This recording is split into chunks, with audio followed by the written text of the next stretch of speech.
Constructive Beekeeping by Ed Clark. Section 2. Wax.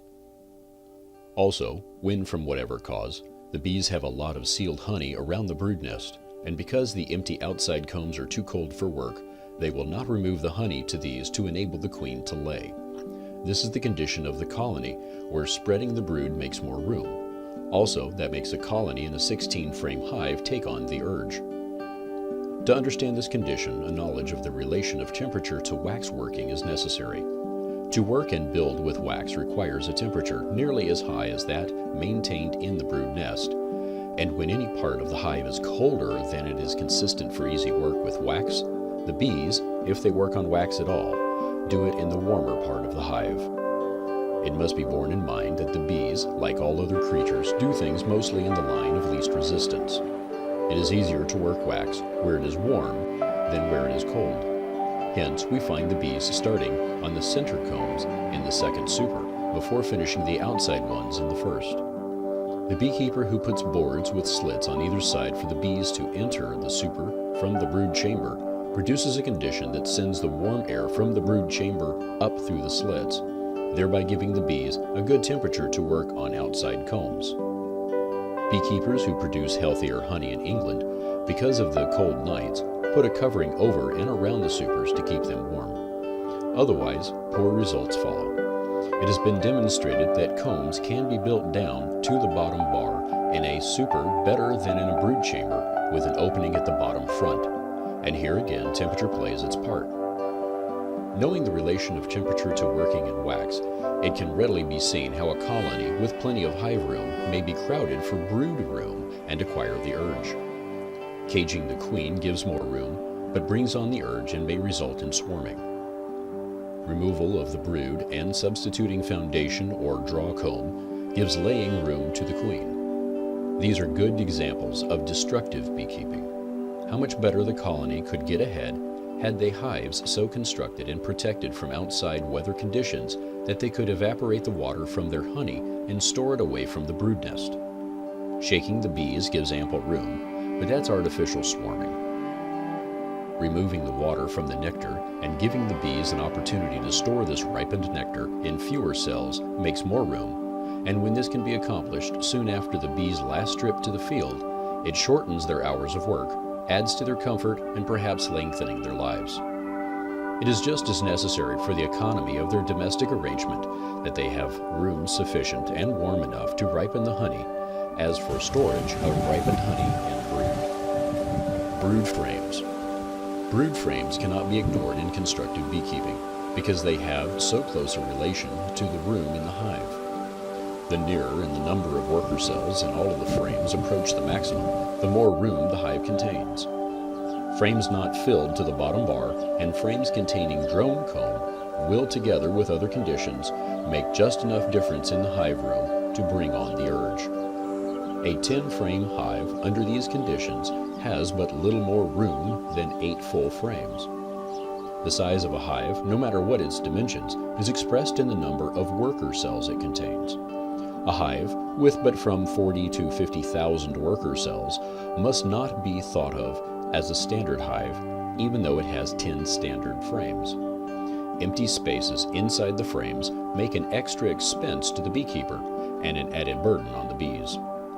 They have fully 1/4 more space to keep warm in a hive with bee space and frames than they have in a box hive of the same dimensions. Another way a constructive principle can be applied to the frame is to reduce the top bar to the same thickness as the bottom bar. Beekeepers are convinced that 10 frames are not enough for a good laying queen. Therefore, some advocate giving more room above by adding another hive body, others giving more room on the side, using a wider hive body, while some make the hive higher, wider, and longer. The longer hive body, it is claimed, gives better results when used in producing extracted honey, but it can never become a standard hive because a great number of beekeepers produce honeycomb.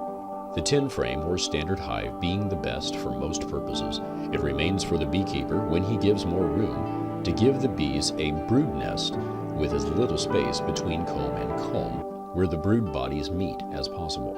Considering that all the combs in the hive body given above are built down to the bottom bar, we have at the junction of the two hive bodies a space between comb and comb of top bar, bee space, and bottom bar, or about 1.5 inches. From experiments, it has been observed that a thick top bar is a fairly good queen excluder. Hence, it is apparent that more or less of an effort is required to pass over this space. When this is reduced by a thin top bar, an easier passage for the queen and bees is made, and better results will follow. In smoothing out little difficulties like these, we are always amply repaid. For the same reason, all combs should be built down to the bottom bar, with the cells overlapping top and bottom bars of the respective hive bodies. The bee space is all that separates comb from comb. The thin top bar adds more cells to the hive, so adding its mite to the economy of the hive and giving the bees nearly continuous comb from top to bottom of the hive. Ventilation. One of the axioms of beekeeping is ventilation. No matter what other manipulations the beekeeper recommends to prevent swarming, he always adds ventilate. Why do the bees require so much fresh air in May and June when they have double the capacity of airspace within the hive that they have in October and November? The air in the hive serves a twofold purpose. It supplies the bees with oxygen and influences the amount of water vapor the hive can contain. This water vapor is given off in the ripening of honey and the breathing of the bees. It is either removed from the hive by ventilation or carried to the walls and ceiling where it is condensated and is used by the bees for domestic purposes. Ventilation is constructive in principles when the nights are warm and the atmosphere comparatively dry. It is destructive when the nights are cold and the atmosphere nearly saturated with moisture. Only the best beekeepers can, by ventilation, maintain that nice balance that accords with temperature and strength of the colony. During the season when the bees are most likely to acquire the urge, the nights are colder and the humidity of the air greater than later in the season. At such times, a cold current of air throughout the hive interferes with the rearing of brood and does not help much in the ripening of honey. Each day of good honey gathering bringing the colony nearer to a crowded condition. No beekeeper finds it practicable to change the ventilation as the temperature changes, but must rely on his judgment of the amount that gives best results. The manipulations of divisible brood chambers can be considered under the head of ventilation. When the two sections of brood chamber have been broken apart or exchanged, the percentage of colonies that acquire the urge has been reduced. This can readily be explained by showing how it makes for ventilation. If it is done prior to the urge, it will have a tendency to reduce swarming. All tearing apart from hive bodies from each other and from other forms or bottom boards leaves a rough surface to the adjoining parts, the result of dirt, grass, or bees adhering to the propolis. When the hive is again put together, the adjoining surfaces are not tight, and ventilation is the result. The result of ventilation is room. Because ventilation has given more room, we have all believed in it. Room can be given by ventilation, but at the expense of a warm hive. The velocity of the wind and shape and size of the entrance must be studied in their relations to one another when considering ventilation. The ill effects from winds, even with reducing entrances, is sometimes apparent. A bunch of grass or a shrub, sometimes 2 or 3 feet away from the entrance, may deflect and send a current of air right into the hive, or it may produce a calm at the entrance. The only possible way to have uniform ventilation is to have a good windbreak. If the hives are so situated as to be in a calm at all times, then what ventilation there is regular, but hives so situated are troubled with excessive swarming. With any wind at all blowing, no 2 hives in a row, nor in different rows, even those that have the same size openings, will have the same ventilation. To anyone who has tried to follow the course of air movement along the surface and a few feet above the earth, winding in and out among obstructions, sometimes flying off at a tangent, sometimes circling all around, sometimes upward or downward, bounding and rebounding from such obstructions, it is apparent that air currents among the hives in an apiary are so complex as to be past our understanding. But this shows with what little certainty ventilation can be made, anyway, uniform. hence the different results at different times from apparently similar treatments. Shade in the afternoon has been proven to be somewhat of a preventative of the urge. This is clearly explained by the laws governing condensation of water vapor and will be treated in the chapter under that head. Ventilation and shade each make more room in the hive, which leads me to remark that ventilation is constructive at the proper time and under the right atmospheric conditions, but it is destructive in spring and early summer because of the low temperature and moisture-laden atmosphere. Air that is already full of moisture will be of little use in drying the air of the hive. To demonstrate this, a wet cloth can be hung by the hive on a night of high relative humidity, and in the morning it will be far from dry. It will require no great reasoning on the part of anyone to see that the water vapor of the hive is not carried away by ventilation. Swarming. During a heavy flow of honey, the queen will gradually and sometimes sharply reduces the number of eggs laid per day. We know that had the same thing happened during the spring building up of the colony, it would have brought on the urge. Someone will point to the above statement as a contradiction of one that the urge is the direct result of the actual or apparent failure of the queen.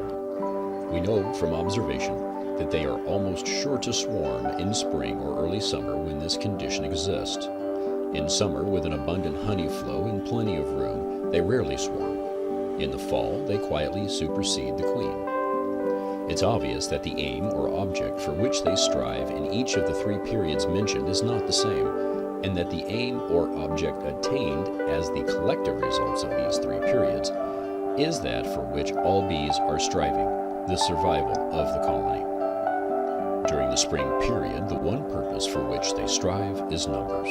Every atom of concerted energy of the colony is working to increase the unit strength of the colony. When we consider the advantage that numbers give for offense and defense and general welfare, we know that they are urged on by the law of the survival of the fittest. After this carnival of brood rearing, when weather and field conditions prompt their instinct to a realization that winter is ahead and only the colonies that are fittest survive, we have the energy of the colony directed as a unit to gathering stores. The brood rearing at this period is a secondary consideration and about keeps pace with the bees that fall from the ranks. The next period has brood rearing and general preparation for the winter on its schedule. This brood rearing does not take on the riotous nature of the spring period. There's no definite line or date dividing these periods. They dovetail into one another, and only by close observation and much bee wisdom is a person able to detect the change of colony procedure as the bees pass from the spring to the summer period. Because of the inability of the ordinary beekeeper to sense this, he has not been uniformly successful in the production of calm honey. In passing from one period to the other, the colony work fades from rearing brood to gathering honey, then back again to rearing brood. This change depends as much or more on strength and good condition of the colony as on weather and field conditions. The beekeeper, not being able to tell the exact time that each particular colony is prepared to take on the work of the next period, assumes that they take on the urge in the summer period when contraction of the brood takes place. The rearing of queens by the colony cannot be considered an acquired habit. We have to admit that it is both for the reproduction of the colony and the species and goes back to the very origin of life. The strongest desire or urge in all life is to reproduce its kind. If this desire is destroyed in a species, that species becomes extinct. It is an impossibility to breed a swarmless bee. If it could be done, all ambition, vim, and energy would disappear, and as much could be accomplished with so many inanimate units. The main thing in life is reproduction. All other things are done for the better bringing it about. Increase and multiply is the urge of all things living, so that each generation is greater in numbers and wisdom than the preceding. As generation after generation succeeds one another, the acquirements of one when they are advantageous to the next puts that next generation a stride forward in the battle for existence. The colonies in which this acquired habit took hold succeeded best, and we realize that this development has been going on for countless years. By slow evolution, we can believe that the bees have acquired habits that are of advantage to them in their mode of life. Swarming is one of these habits, and should we be able to breed it out, they would be thrown back to their way of life or social development that existed in the colony before they acquired this habit. A colony of bees cannot be considered in the scheme of reproduction as the same as individuals. Individuals are being born regularly in the colony, but through an acquired habit, the colony carries on what may be called limited birth control by preventing the perfect development of the female. Conditions that induce the colony to start queen cells or allow perfect development is what we must control to prevent the urge. The bees in their wild state seldom had a home that did not at some time become filled to its capacity. They developed a habit, as we know, of putting off reproduction of the colony while conditions in the home were such that the strength of the colony could be increased, but letting it take place normally when the home conditions were getting crowded. Sometimes the home was of such size that this did not occur for several seasons, but eventually the home became crowded from accumulated honey and swarming resulted.